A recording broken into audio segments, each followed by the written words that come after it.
Et coucou, j'espère que vous allez bien. On se retrouve aujourd'hui parce que j'avais envie de vous parler d'un sentiment qui est peut-être le vôtre, celui de se sentir en sécurité, en insécurité surtout.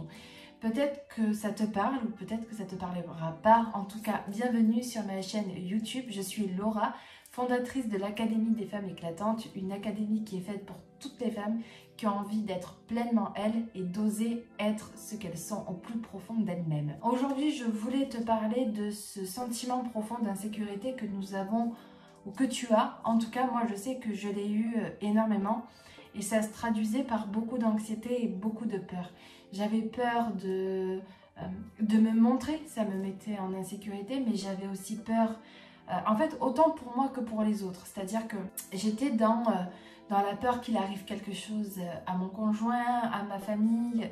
J'avais peur quand on prenait la route, j'avais peur qu'il nous arrive quelque chose, j'avais peur, donc ça vient aussi toucher à la sécurité financière, j'avais peur de manquer d'argent, de me mettre du coup face à une insécurité sur laquelle je ne puisse pas, en fait avec le sentiment d'être incapable de pouvoir gérer cette insécurité.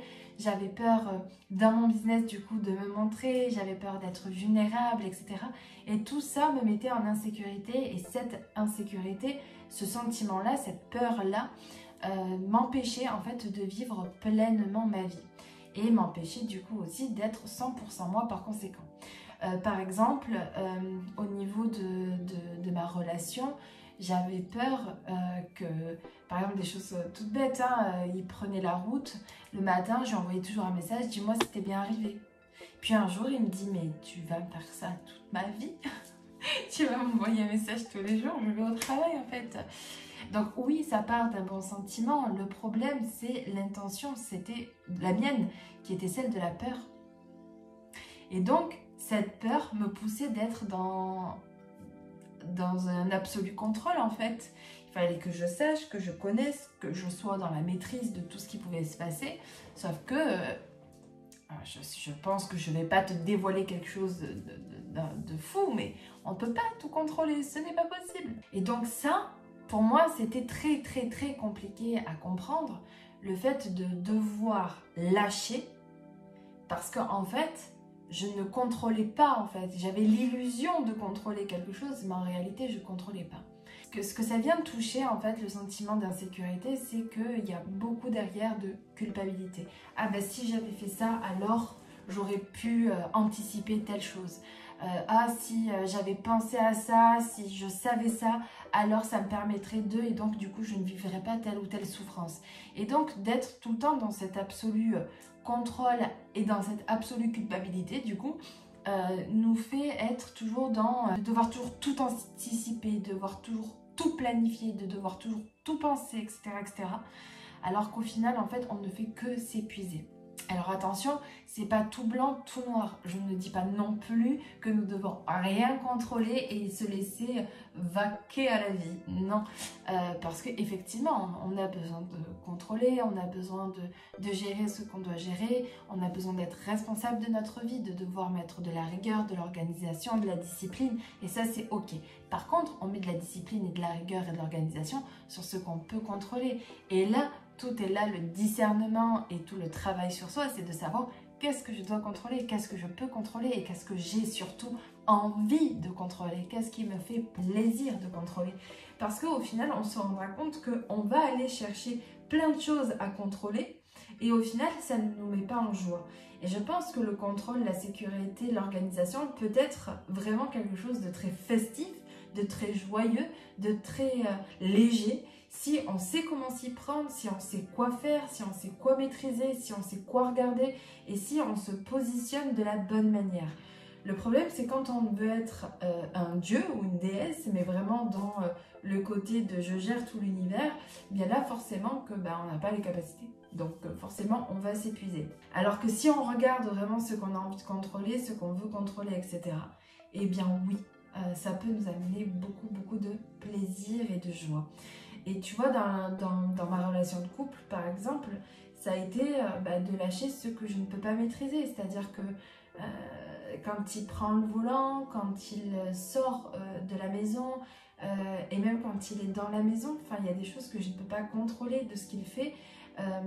Et c'est ok en fait, parce qu'au final ça part de la bonne intention, de vouloir prendre soin, de vouloir aussi me sentir en insécurité, parce que s'il va bien, je vais bien, on vit ensemble, on est en couple, donc il y a ce sentiment-là.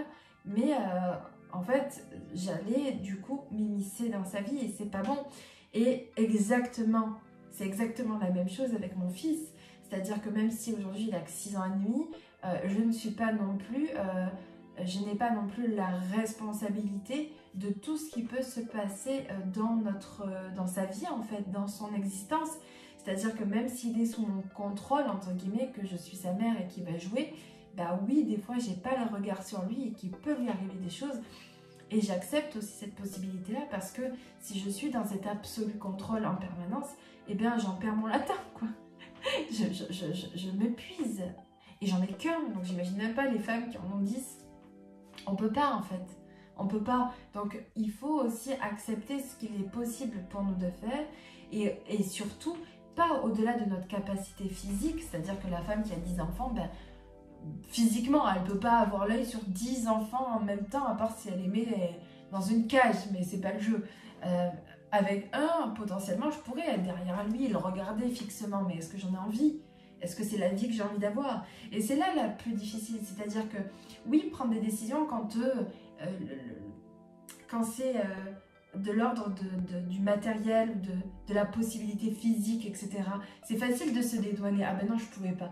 Mais quand on choisit le fait de ne pas regarder parce qu'en fait, on n'a pas envie, et parce que ça ne nous correspond pas, et que derrière, en fait, on ne veut pas pour X raisons, mais qui nous appartiennent et que c'est de notre propre chef, et bien là, ça nous demande d'assumer nos choix et d'assumer nos décisions. Et c'est là où, du coup, le sentiment d'insécurité va venir apporter de la culpabilité parce que, ben, ouais, j'ai pas envie, quoi. Ouais, j'ai pas regardé et c'est volontaire. Et oui, ça nous a mis dans une situation compliquée. Et bien, ok, ben, je l'assume. Et donc, tout ça, ça demande de savoir se positionner, ça demande de savoir qui on est, de savoir ce qu'on veut, de savoir qu'est-ce qu'on veut pas aussi. Et voilà, et donc ça demande du coup une maîtrise de soi, une connaissance de soi. Je ne sais pas si ça te parle, je ne sais pas si tu te reconnais dans ce que je dis. Et je pense que beaucoup de femmes en tout cas se reconnaissent parce que ben voilà, j'observe les femmes, j'observe comment elles vivent et leurs challenges, leurs doutes, leurs blessures, etc. Et j'ai eu la sensation que ça pouvait en tout cas vous aider. Alors c'est avec joie que je partage mon expérience, cette vidéo, et aussi tous les enseignements, les compétences, les connaissances que j'ai acquises qui pourraient peut-être vous servir. Pardon. Je vous souhaite à tous une très belle journée et je vous dis à tout bientôt.